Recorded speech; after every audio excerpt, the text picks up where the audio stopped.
Si Pangulong Marcos Jr. na ang pagkakaroon ng maayos at sustainable na mga classrooms sa bansa ay magsisilbing pundasyon ng karunungan, kaalaman at galing ng mga kabataang Pilipino na siyang isinusulong sa ilalim ng bagong Pilipinas. Pangulong Marcos Jr. nagsusulong sa responsible mining na naaayon sa environmental commitment ng Pilipinas. Pinangunahan ni Pangulong Ferdinand R. Marcos Jr. kaninang umaga ang pagbubukas ng Mining Philippines 2025 International Conference and Exhibition sa Taguig City. Isinusulong ni Pangulong Marcos Jr. ang responsabling pagmimina na naaayon sa International Environmental Commitment ng Pilipinas. Sa kanyang mensahe, binigyan diin ng Pangulo na itinataguyod ng kanyang administrasyon ang isang pagmimina na may pananagutan sa batas, bukas para sa lahat, at may matatag na pundasyon sa harap ng pabago-bagong panahon sa bansa. Dagdag pa ng Pangulo, ang bawat operasyon ay kinakailangan na aayon sa environmental commitment, kabilang na ang Paris Agreement at ang Philippine Energy Plan, upang masiguro na hindi masisira ang kalikasan sa layuning mapaunlad ang bansa. Ayon sa Pangulo, walang puwang sa Pilipinas ang irresponsible mining. Naniniwala ang Pangulo na dapat nagsusulong ng maunlad na komunidad ang pagmimina at hindi sisira sa kalikasan. Tiniyak din ng Pangulo na mahigpit na ipatutupad ng gobyerno ang batas laban sa irresponsible mining.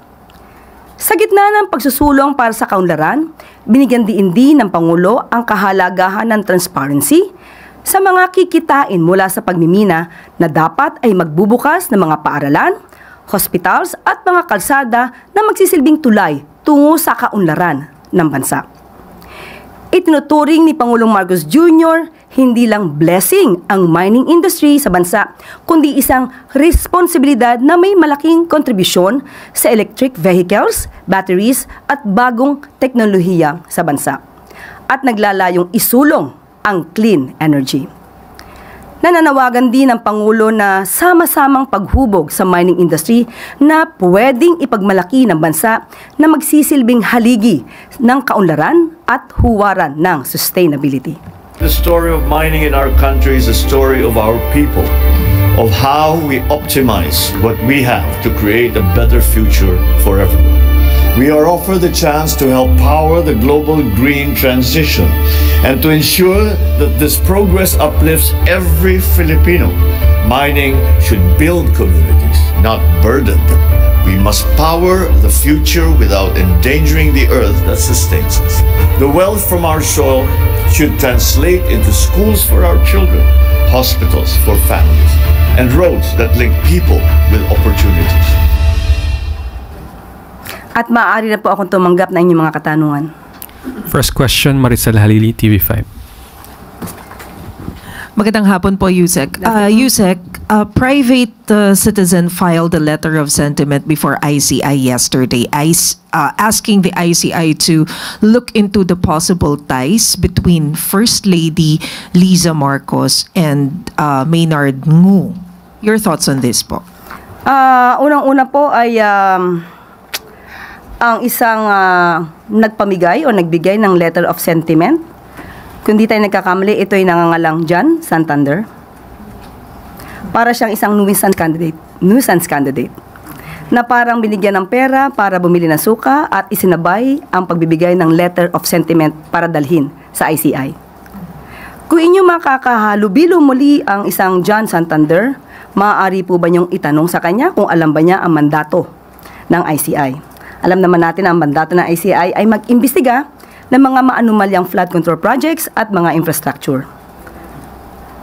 Sa nabasa natin, at alam ko nabasa niyo rin po ang letter of sentiment, wala po tayong makitang anuman na allegation patungkol sa maanumalyang flood control projects na mag-uugnay sa unang ginang kay First Lady Liza Araneta Marcos. Pangalawang tanong, alam po ba niya kung sino ang source ng kanyang mga sinasabi? Pangatlong tanong, siya po ba'y may personal knowledge sa kanyang mga sinasabi? Dahil kung walang personal knowledge, ito ay magsisilbing hearsay evidence. Kung hearsay evidence, ito po ba dapat ay binibigyan pa ng pagtutuon at seryosong konsiderasyon? Ito po ba ay isang fishing expedition lamang para siraan ang unang ginang? So, ito po naman ay nasa kamay na ng ICI. Ibinigay lamang po natin ang ating pahayag patungkol po dito dahil nabasa po natin ang letter of sentiment pati na po ang attachments. Mismo ang mga attachments ay walang nag-uugnay at walang naipakitang anumang ebidensya na magsasabing merong anomalyang flood control projects na pinasok ang unang ginang.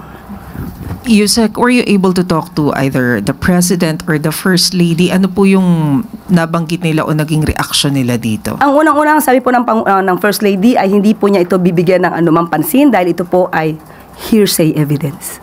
Alam po natin ang First Lady ay abogado rin po. Sorry, last na lang po. How do you define the relationship between the First Lady and Maynard Ngu? Wala po siyang binanggit sa atin patungkol po dyan. Binanggit lamang po niya ay patungkol dito sa letter of sentiment.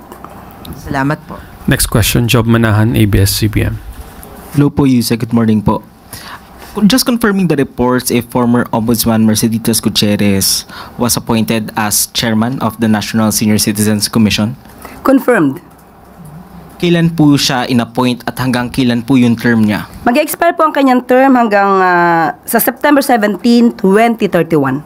May we get the wisdom po behind the appointment of former Ombudsman Gutierrez? May reason kung bakit siya na-appoint doon sa position? Unang-una man po, ang gusto ng Pangulo kapag po ito'y kanyang itinalaga ay dapat na magiling na isang leader at isang magaling na namumuno. Just a follow-up, meron na po bang iisip or nakita yung Pangulo na susunod na Justice Secretary? Sa ngayon pa rin po, si OIC, ang OIC po na si Yusek Vida pa rin po ang nanatiling OIC ng DOJ. Next question, Ivy Reyes, Bilyonaryo. Hi, Yusek. Good afternoon. An investigative report by the network that exposed the 1MDB scandal in Malaysia alleges that convicted fraudster Patrick Mahoney has resurfaced in Manila and was reportedly consulted by the Maharlika Investment Corporation or MIC. Both MIC and Rep. Romualdez deny these claims, but the source told our network that Mahoney's been coming back and forth here in the Philippines trying to peddle deals, although none has materialized yet.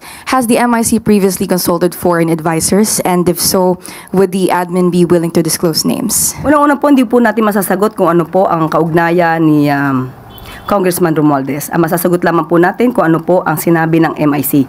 Yan po ay mariing pinabulaanan ng MIC at meron nga po silang official statement at akin lamang pong babanggitin ang parte nito. These reports contain false, baseless, and damaging allegations suggesting that an individual named Patrick Mahoney serves as an advisor, consultant, or affiliate of MIC. MIC categorically denies these claims and clarifies that Mr. Mahoney has not been and has never been engaged by MIC in any capacity, whether formal or otherwise. Next question, Samuel Medinilla, Business Mirror.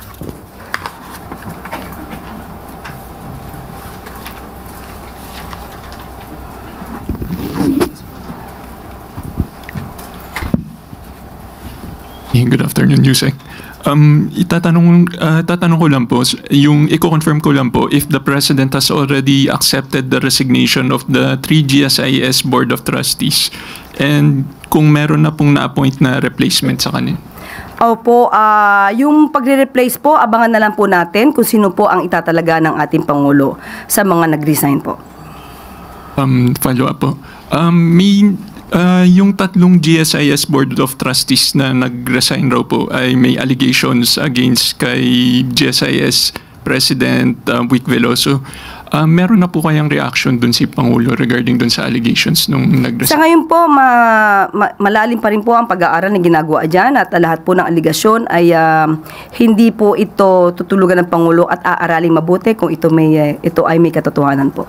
So makakaasa po kayo na gagawan po ito ng aksyon ng Pangulo. Pero under investigation na po ito ng concerned government agency. Sa parte po ng Pangulo, siya po mismo ang nag-aaral dito. Thank you po. Next question, Vance Fernandez, Police Files.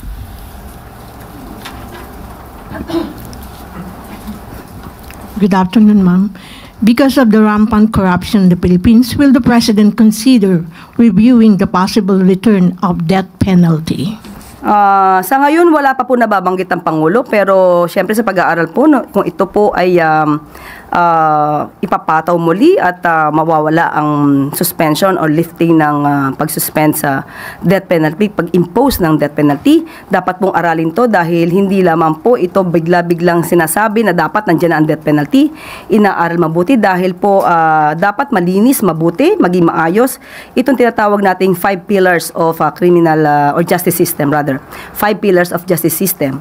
Hindi po tayo pwede na umasa at ma-impluwensyahan. Dapat mawala sa impluwensya ng mga Pilipino yung mga nakaraang pangyayari kung saan may nag-admit na sila ay sanay gumawa ng intriga at magplanta ng ebidensya.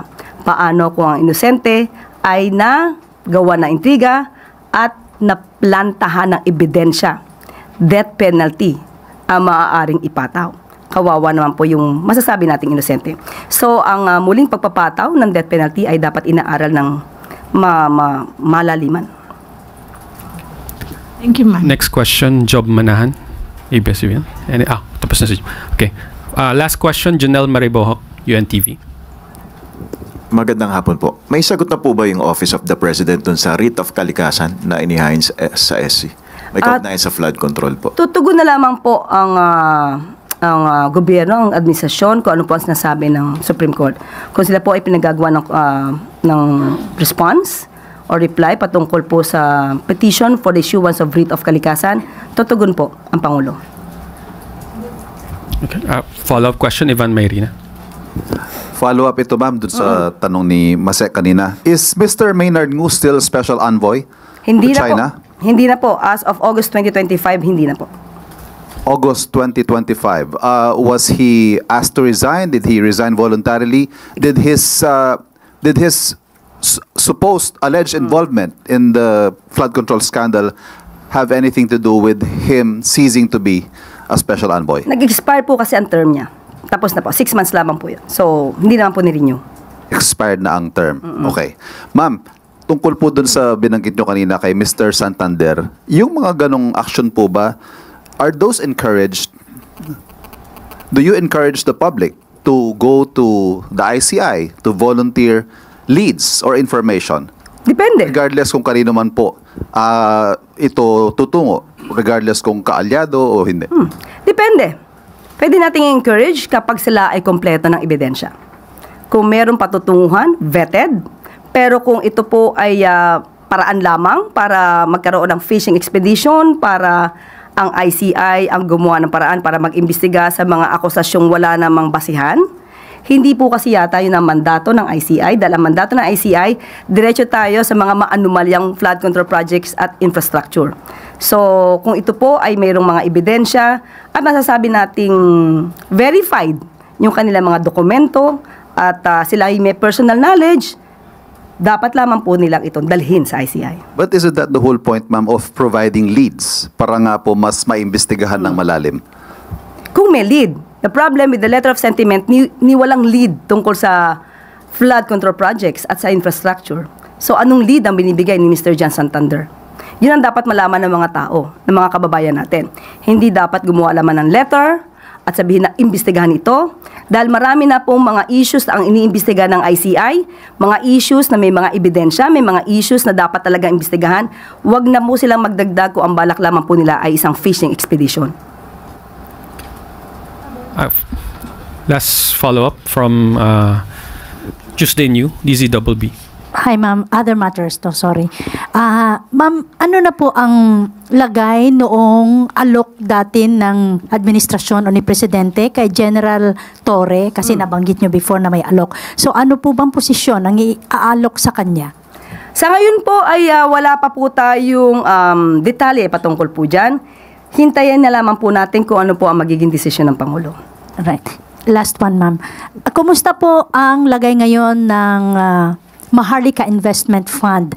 After a year of operation po, mayroon na po bang kinita yung MIF at kung sino-sino yung mga dagdag na investor na namuhunan aside from doon sa mga initial na billion peso na investments?